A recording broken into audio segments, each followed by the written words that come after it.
programang ito ay rated SPG. Striktong patnubay at gabay ng magulang ang kailangan. Maaaring may masiselang tema, lengguwahe, karahasan, sexual, horror o droga na hindi angkop sa mga... Babantayan mo siya maigi ha. Kapag sinubukan niyang tumakas, parin mo. Mami, hindi ko kaya gawin yun. Of course you can. You are strong, Zoe. You are a fighter. Narito na nga ating pakabangan ngayong Lunes sa abot kamay na pangarap. Naisahan nga nila itong si RJ dahil nakuha na nga ni Balahadja itong pera na inilagay nga dito ni RJ sa basurahan. At dali-dali naman na pinuntahan ito ni Balahadja at bago nga nakuha ay nasa lubong pa ni Balahadja itong si Annalyn Santos, subalit hindi na mumukhaan ni Annalyn dahil nakasombrero nga itong si Balahadja at naka-face mask. At hindi naman sigurado itong sila Nurse Karen at Nurse Evan kung si Moira nga ba ang kanilang nakita dahil nag-disguise nga ito at nagsuot ng duster. At dito naman na nagtatago itong si Moira at hindi nga nila nahabol nila Nurse Evan. At nagtataka ang mga ito na papaano naman daw mapunta doon itong si Moira na social nga daw itong si Moira. At nag-decide nga ang mga ito na sundan nga, subalit hindi nga nila ito nasundan. Samantala dito naman kina Lynette ay talagang malakas ang kutob dito ni Dr. Enriquez. Ito si Nurse Minor na talagang may nangyayaring hindi maganda dito nga kay Lynette. Kaya agad naman nakakuha ng pagkakataon itong si Dr. Enriquez nang malaman niya dito na tungkol dito sa pinsan ni Lynette dahil alam ni Dr. Enriquez na matagal na nga wala itong ama dito ni Lynette.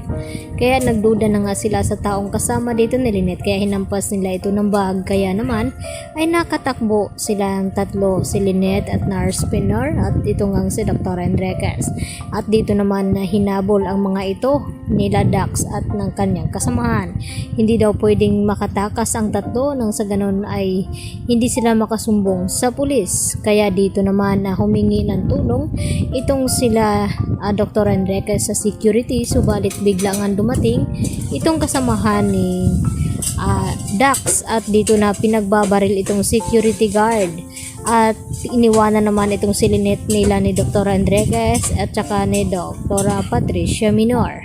At dito rin na naghabulan ang mga ito at kumuha nga ng telepono itong si Dr. Enriquez at tinawagan agad si Carlos at pinadala ang lugar kung saan hinahabol nila itong si Lynette. Kinakailangan na mapuntahan daw nila agad ito bago mahuli ang lahat.